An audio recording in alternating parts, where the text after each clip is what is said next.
Bismillahirrahmanirrahim. Assalamualaikum warahmatullahi wabarakatuh. Ketemu lagi di pertemuan ke-12 Manajemen Koperasi dan UMKM. Kita kali ini akan membahas manajemen pemasaran produksi keuangan dan UMKM.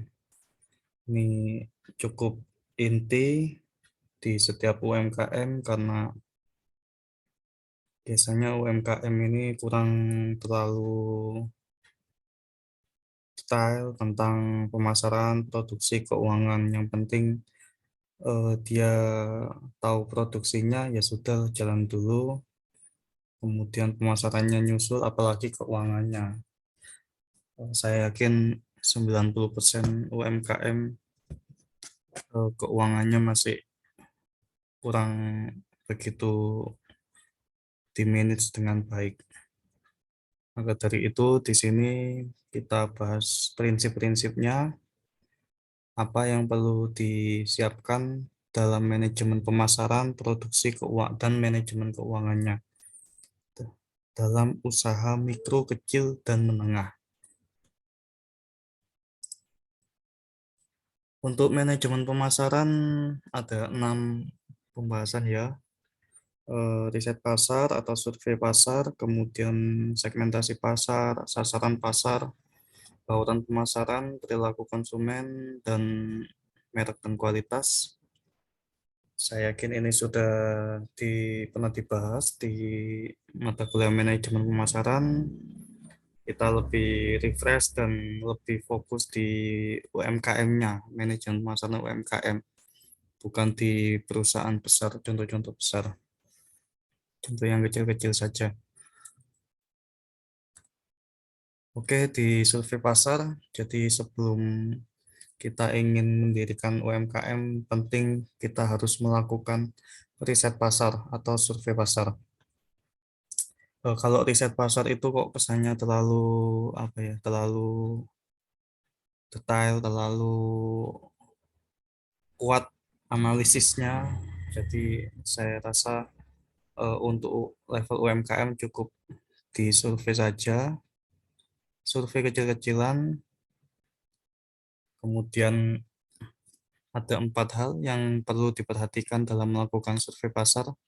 Ada survei harga, survei lokasi, survei produk, dan survei konsumen.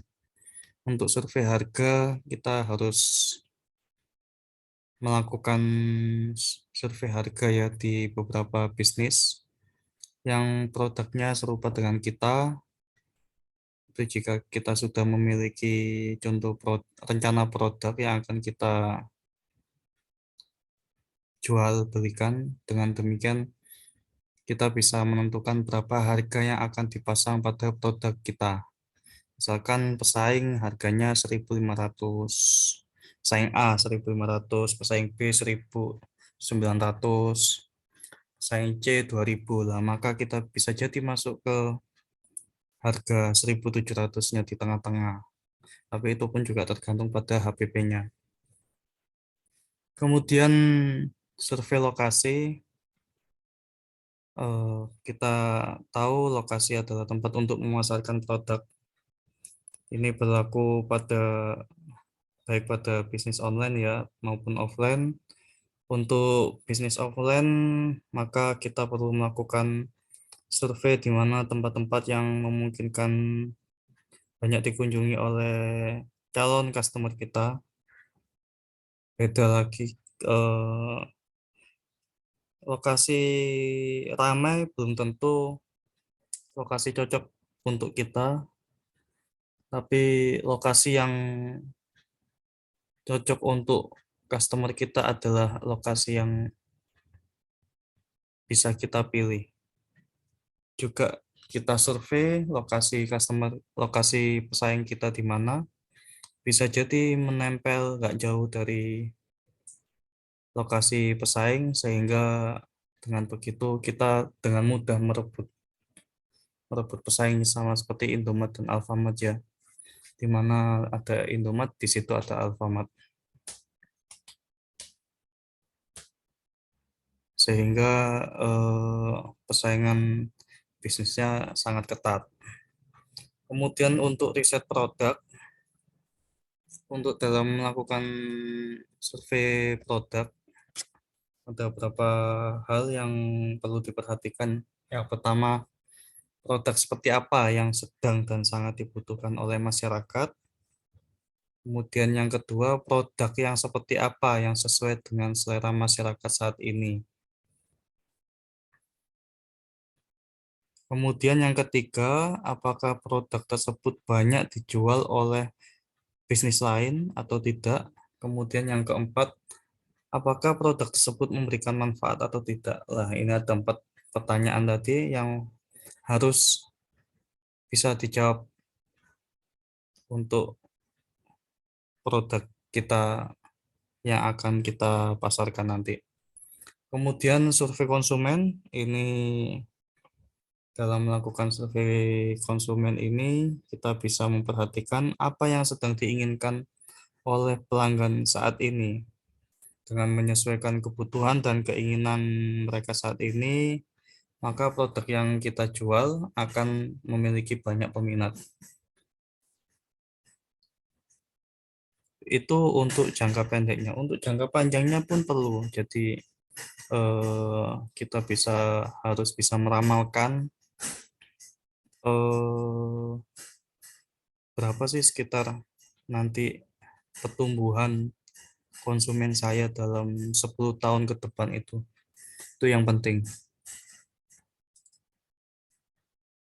Kemudian segmentasi pasar, yang pertama ada 6 ya. Yang pertama ditentukan target pasarnya, kemudian ketahui masalah dan kebutuhan customer, kemudian diketahui perilaku customernya bagaimana, dan olah dan analisis pasar secara cukup mendalam, tidak perlu detail mendalam, sangat mendalam, karena untuk UMKM, kemudian strategi segmentasi pasar, dan evaluasi respon pasar.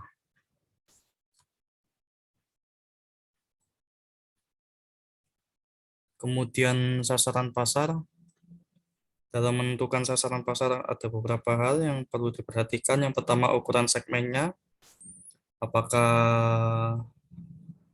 cukup satu kecamatan atau satu kota atau satu provinsi atau nasional atau bahkan sampai ekspor internasional. Kemudian pertumbuhan segmennya juga harus jelas. Ini seperti yang tadi sebelumnya saya jelaskan.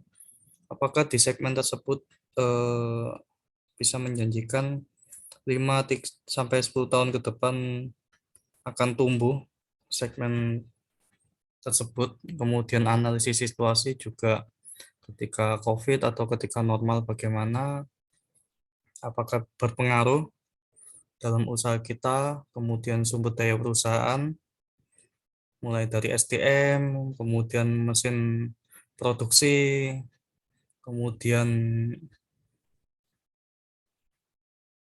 hmm, gudangnya kita, pabriknya kita, dan lain-lain, apakah sudah sesuai dengan sasaran pasar. Misalkan gudang, pasarnya ada di sasaran pasar kita di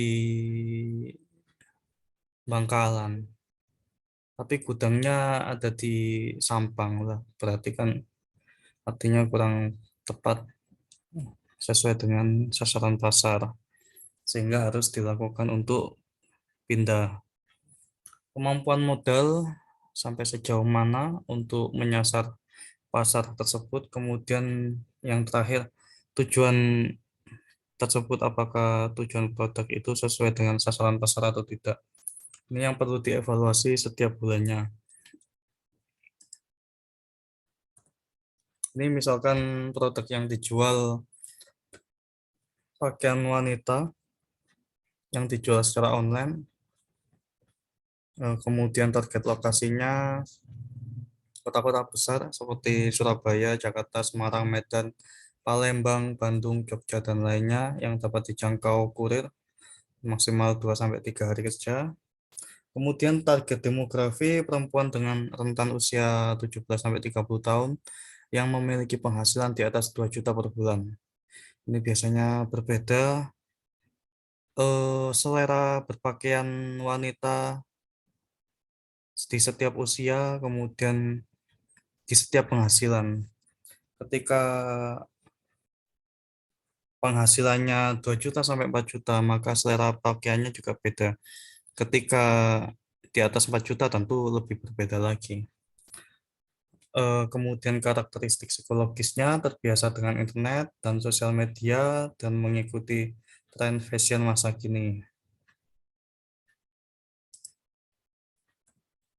Kemudian bauran pemasaran yang kita tahu ada beberapa teori macam-macam 4P, 5P sampai 7P ya. Mulai dari produknya tadi jelas, baju pakaian wanita, price-nya berapa, jika untuk harga, jika untuk penghasilan 2 juta per bulan berarti harga yang pas berapa, apakah 100.000 atau 50.000 atau 30.000. Kemudian place-nya tentu kita cari tempat-tempat yang banyak dikunjungi oleh wanita, bisa jadi pasar, bisa jadi mall, belum tentu, tergantung di setiap daerah. Bisa jadi alun-alun. Kemudian promosinya tentu harus diperbanyak menggunakan promosi-promosi yang berbau wanita secara online maupun offline. Kemudian proses proses bisa jadi prosesnya eh, kita tinggal impor dari negara luar, kemudian sehingga dapat harga yang lebih murah. Kemudian atau proses produksi. Jika proses produksi, maka kita harus bisa pastikan harga HPP-nya juga masih masuk akal sehingga margin keuntungannya bisa cukup menguntungkan. Kemudian people-nya, apakah people-people yang kita miliki sudah qualified untuk memasarkan produk baju pakaian wanita. Kemudian physical evidence, ini bukti fisiknya, misalkan ada pakaiannya, kemudian eh,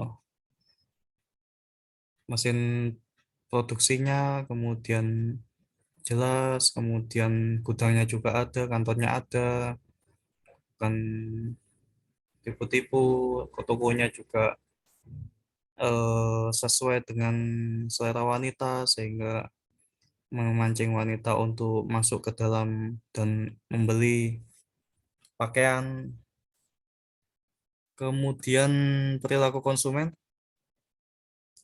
ada beberapa faktor yang perlu diperhatikan dalam perilaku konsumen. Motivasi membeli pakaian wanita itu apa? Sebatas tren atau memang kebutuhan untuk kuliah atau untuk kerja atau karena harganya murah? Nah, tergantung. Kemudian persepsi. Persepsi bisa kaitannya dengan warna pakaian, bisa persepsi dengan model pakaiannya, bermacam-macam. Kemudian belajar, semakin wanita semakin belajar berpakaian, belajar modis, tentu nanti seleranya juga berubah. Kepribadian dan konsep diri, ini penting juga. Tentu kepribadian yang introvert atau extrovert, selera pakaiannya berbeda. Model pakaiannya juga berbeda. Sikap juga, apakah sikapnya santun atau tidak, tentu mempengaruhi produk yang akan dibeli. Kemudian merek produk, ada 10 hal yang harus diperhatikan.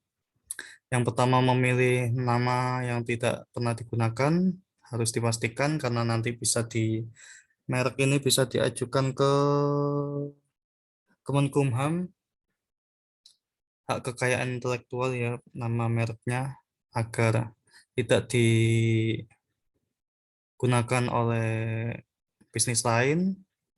Seperti yang tahu kita kemarin, merek apa ini, ayam geprek onsu ya, bensu. Nah, ini kan kemarin jadi polemik, yang awalnya kerjasama bensu, kemudian akhirnya membuat sendiri-sendiri, kemudian saling mengklaim ini mereknya sudah terlanjur sama-sama dikenal, dan masalahnya jadi panjang sampai ke pengadilan hanya gara-gara merek. Kemudian hati-hati juga ketika kita menggunakan merek yang sudah ada, kita juga ada ancaman hukumannya. Yang kedua, merancang nama yang unik dan singkat. Banyak nama-nama unik merek saat ini. Kemudian misalkan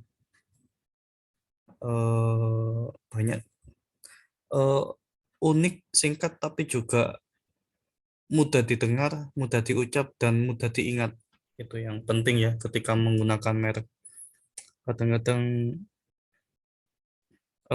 teman-teman UMKM ini ada yang belum mempunyai merek, ada yang membuat merek susah diingat, ada yang susah diucapkan karena bahasa Inggris atau bahasa Madura mereknya, dan lain-lain.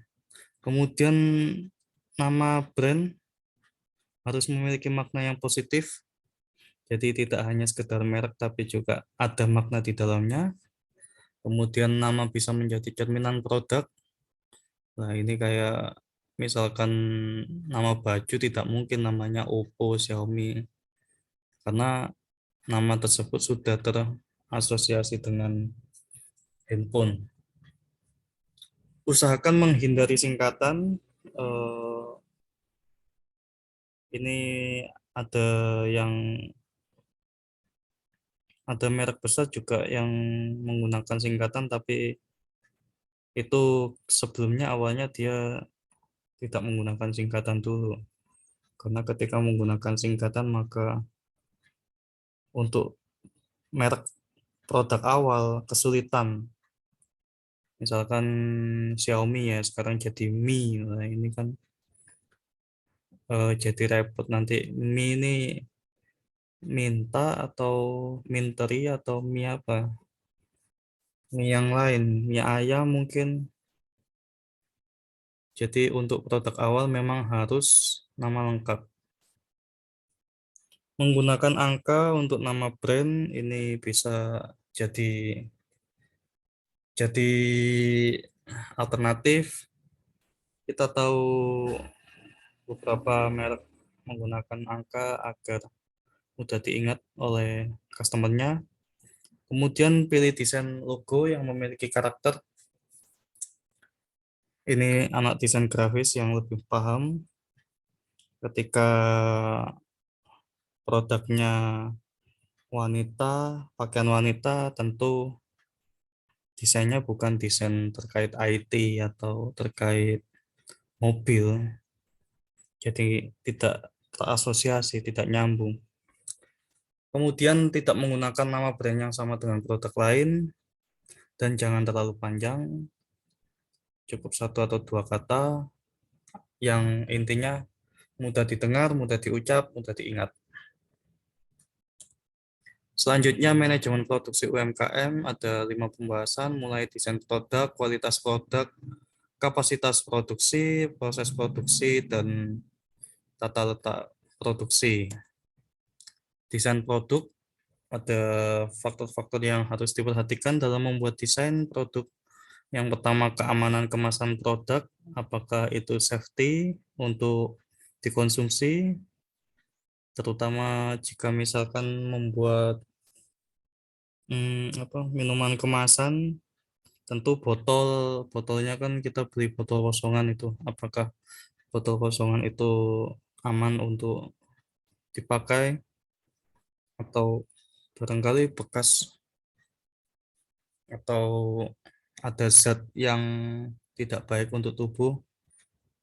Ini kalau di mata kuliah keselamatan dan kesehatan kerja ada, di setiap kemasan itu ada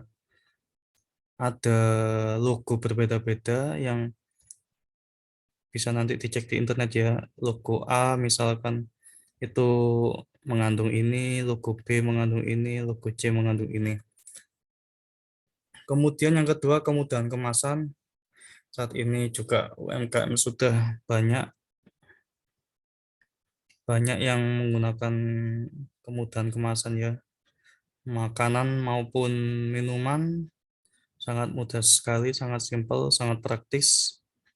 Kemudian kemudahan distribusi, jangan sampai ketika produk itu distribusikan maka bisa jadi rusak atau lecet atau kempes dan lain-lain. Mudah dikenal, desainnya tidak terlalu rumit tapi juga tidak terlalu sederhana, desainnya mudah dikenal oleh orang. Kemudian informasi dan promosi ada di dalam desain produknya itu. Kemudian ada ekonominya juga. Ini kaitannya dengan apa? Ekonomi ini kaitannya dengan HPP-nya tadi, kemudian keindahan desain produk. Saya yakin untuk desain produk ini sekarang sudah canggih sekali, keindahannya sudah hebat-hebat. Kemudian ramah lingkungan, kita pastikan bahwa desain produk kita itu ramah lingkungan, eh, bisa terurai oleh lingkungan ya, sehingga kita juga produk kita diperhatikan oleh pemerhati lingkungan. Di situ kadang-kadang ketika tahu bahwa produk ini ramah lingkungan, maka dia lebih condong membeli karena ramah lingkungan tadi daripada produk pesaing yang tidak ramah lingkungan. Kemudian kualitas produk, dimensi kualitas produk ini ada 8. Performance ini kaitannya dengan aspek fungsional suatu barang dan merupakan karakteristik utama yang dipertimbangkan pelanggan dalam membeli barang tersebut. Kemudian estetik, ini karakteristik yang bersifat subjektif mengenai nilai-nilai estetika yang berkaitan dengan pertimbangan pribadi dan refleksi dari preferensi individual. Ini bisa jadi seperti desainnya, warnanya, kemudian eh, kemasannya, kemudian special feature ini terkait aspek yang berguna untuk menambahkan fungsi dasar berkaitan dengan pilihan-pilihan produk dan pengembangannya. Kemudian conformance ini kaitannya dengan tingkat kesesuaian terhadap spesifikasi yang ditetapkan sebelumnya berdasarkan keinginan pelanggan. Ini artinya kaitannya dengan survei pasar tadi masuk di conformance ini. Menjawab, produk ini menjawab survei pasar. Kemudian reliability, ini berkaitan dengan probabilitas atau kemungkinan suatu barang berhasil menjalankan fungsinya setiap kali digunakan dalam periode waktu tertentu dan dalam kondisi tertentu pula. Kemudian durability, ini refleksi umur ekonomis berupa ukuran daya tahan. Ini biasanya ada expirednya, masa expired setiap produk. Kemudian perceived quality, kaitannya dengan perasaan pelanggan mengenai keberadaan produk tersebut sebagai produk yang berkualitas. Ini misalkan seperti baju cewek itu H&M, kemudian Zara lah. Ini kalau sudah bisa membeli itu kesannya itu sangat berkualitas. Kemudian service ability berkaitan dengan penanganan pelayanan purna jual seperti penanganan keluhan yang ditujukan oleh pelanggan. Ini menarik kalau baju merek-merek yang tadi selain berkualitas tapi juga bisa dijual kembali dan banyak peminatnya. Kemudian kapasitas produksi, ada 4 kapasitas produksi yang harus diperhatikan dari kapasitas mesin. Ini hubungannya dengan marketing tadi, jadi permintaannya 1.000 ya, maka kita pastikan kapasitas mesin kita juga dalam 1 bulan 1.000. Jangan sampai di bawah itu, jangan sampai di atasnya itu. Harus, kalau bisa harus pas, karena mesin itu berhenti juga ada resikonya, tidak berhenti juga ada resikonya. Jadi maka mesin itu harus selalu, perawatannya harus selalu prima, harus selalu diperhatikan. Biasanya kalau di mesin pabrik berhentinya dalam 1 tahun itu hanya 1 kali saat Idul Fitri. Apakah beberapa hari atau 1 minggu, tergantung nanti saat menyesuaikan dengan peraturan pemerintahnya. Kemudian kapasitas tenaga kerja, ini ketika ada permintaan 1.000, tapi ternyata kapasitas tenaga kerjanya hanya 2 atau 3 orang, yang akhirnya membuat tenaga kerja ini bekerja tidak optimal, mengabaikan kualitas, kemudian tidak menjaga kesehatannya, ini yang berbahaya juga. Akhirnya membuat turnover karyawan, membuat keluar masuk karyawan ini jadi tinggi. Kapasitas bahan baku juga harus dipastikan apakah bahan baku dari supplier mencukupi untuk memenuhi kebutuhan 1.000 tadi, kemudian kapasitas modal, tentu keuangannya apakah bisa memenuhi. Kemudian perencanaan kapasitas produksi. Perencanaan kapasitas produksi ini ada 2 ya, sifatnya jangka pendek dan jangka panjang. Jangka pendek yang pertama, meningkatkan jumlah sumber daya. Kemudian jadi ketika ada permintaan mendadak, ini ceritanya 1.000 baju dikirim ke Papua karena ada di sana ada PON, misalkan seperti kemarin. Maka yang pertama tentu meningkatkan jumlah sumber dayanya, apakah SDM-nya atau mesinnya atau yang lainnya. Kemudian memperbaiki penggunaan sumber daya, mungkin ada yang mesin ada yang rusak, maka segera kita perbaiki agar bisa berfungsi secara optimal. Kemudian memodifikasi produk agar kapasitas produksinya lebih optimal, kemudian memperbaiki permintaan bisa jadi yang 1.000 tadi dikurangi sedikit menjadi 900. Yang terakhir, tidak memenuhi permintaan karena nomor 1, 2, dan 3 tidak terpenuhi. Kemudian perencanaan jangka panjang kapasitas produksi dengan 2 strategi, yaitu yang pertama strategi wait and see. Jadi kita seperti kondisi yang sekarang ini, kebijakan PPKM tiap 2 minggu membuat perusahaan ingin meningkatkan kapasitas produksinya, jadi wait and see. Kemudian harus melihat dulu sampai akhir tahun daripada nanggung karena sudah bulan November. Lebih baik sekarang perencanaan tutup buku dan memenuhi target-target jangka pendek saja. Jangka panjang maka kita lihat isu-isu bisnis di tahun depan, isu-isu kesehatan, isu-isu sosial, isu-isu konsumen, isu tren baju seperti apa. Kemudian yang kedua, strategi ekspansionis.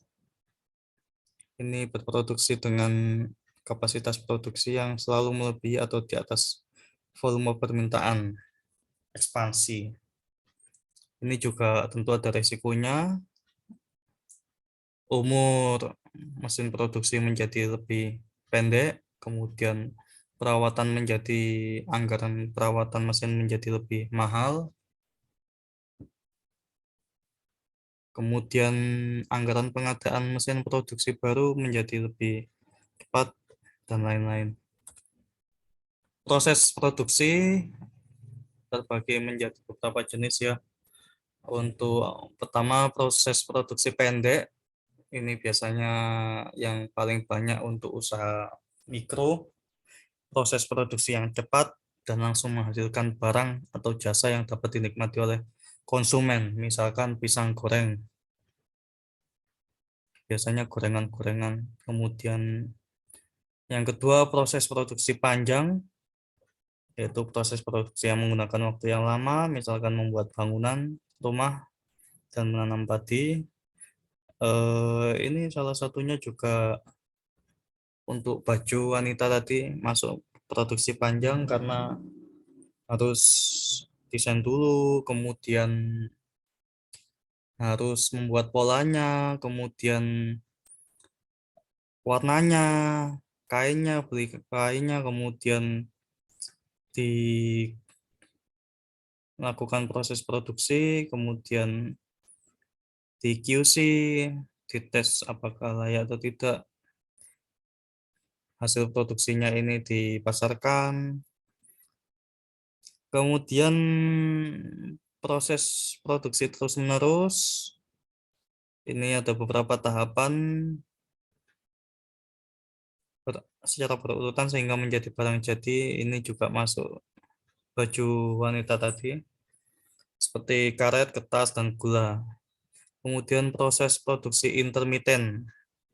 Ini dengan cara menggabungkan beberapa bagian sehingga menjadi sebuah barang jadi, contohnya pembuatan satu unit mobil yang dilakukan dengan cara menggabungkan beberapa bagian mobil, yaitu setir, kerangka, mesin, dan ban.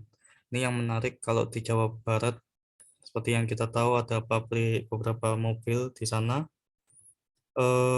Dalam satu lingkungan itu sudah ada terpecah-pecah pabrik ban sendiri, pabrik mesinnya sendiri, pabrik setir sendiri, pabrik kerangkanya sendiri.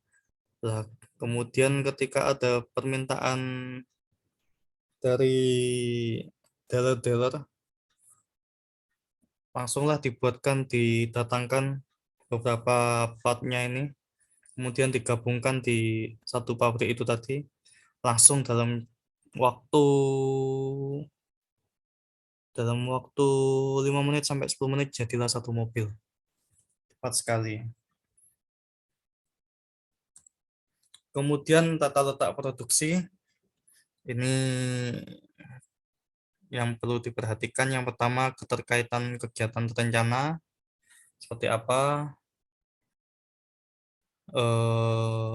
Kemudian yang kedua, pola aliran bahan terencana. Kemudian aliran yang lurus atau aliran yang lurus. Kemudian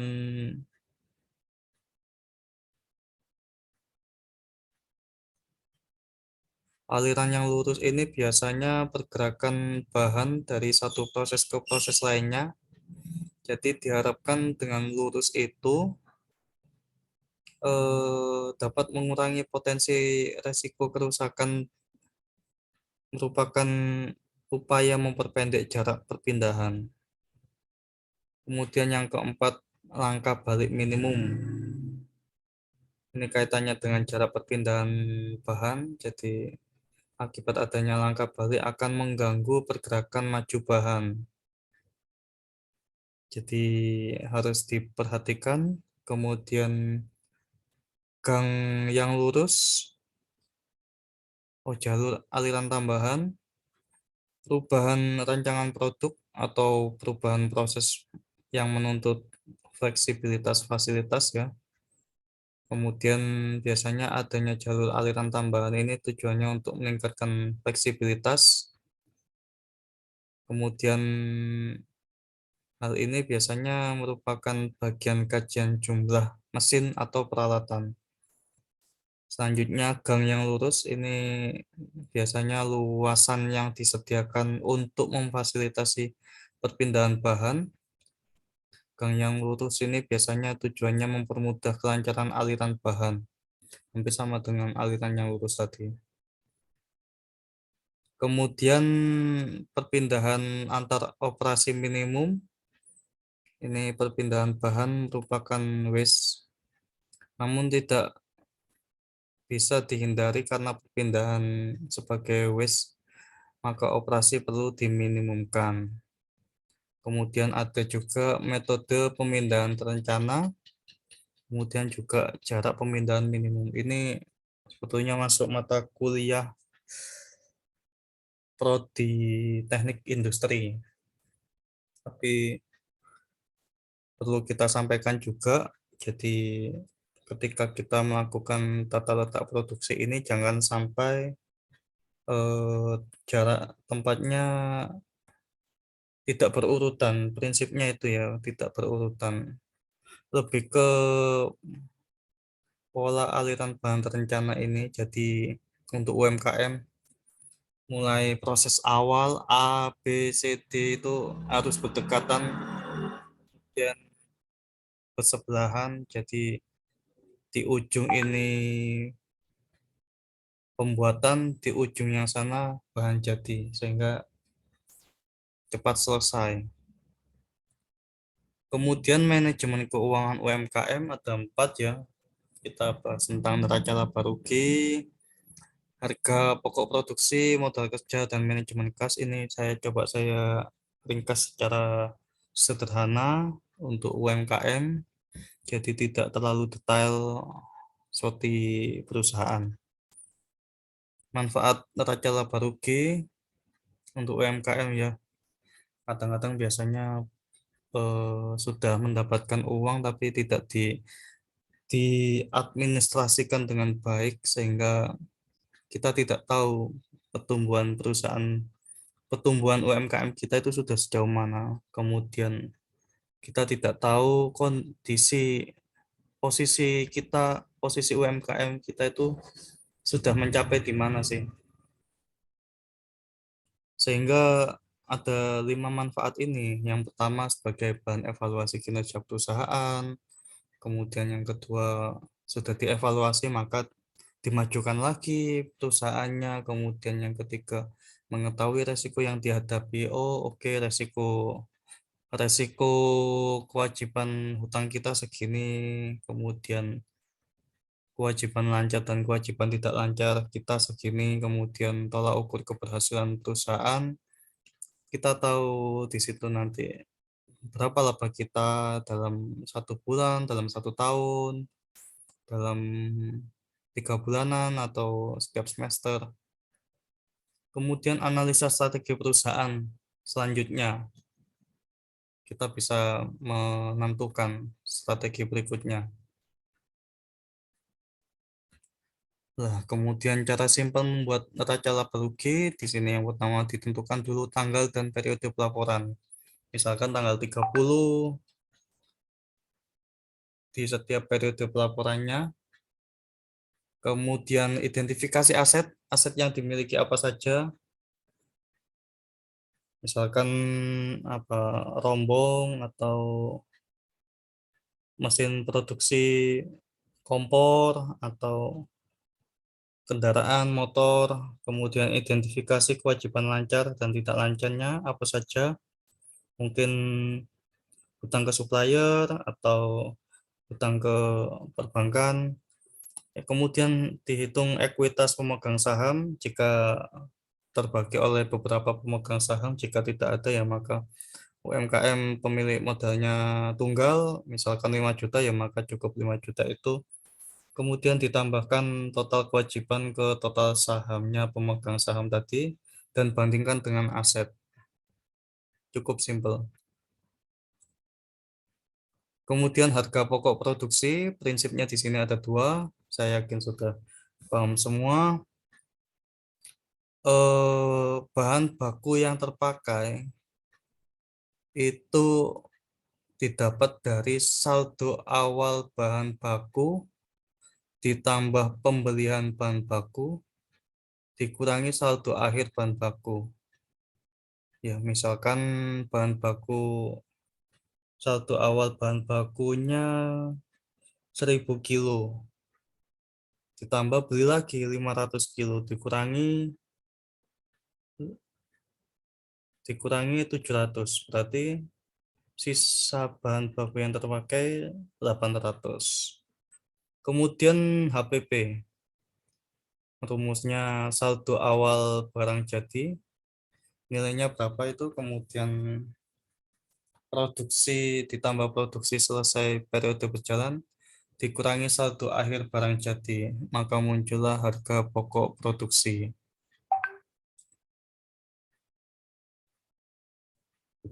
Kemudian modal kerja, di sini 4 hal yang harus diperhatikan dalam mengelola modal kerja. Ini kaitannya tadi dengan neraca laba rugi, kondisi kas kita itu sejauh mana, kemudian kondisi hutang kita itu seberapa, kondisi piutang kita juga berapa, dan kondisi inventaris kita sekarang bagaimana. Ini semua jika ada neraca laba rugi tadi, mudah jadinya untuk melihat kondisi ini. Oh, ternyata kas kita sedang banyak, hutang kita sedikit, hutang kita juga sedikit, inventaris kita juga bagus, maka kita bisa melakukan ekspansi.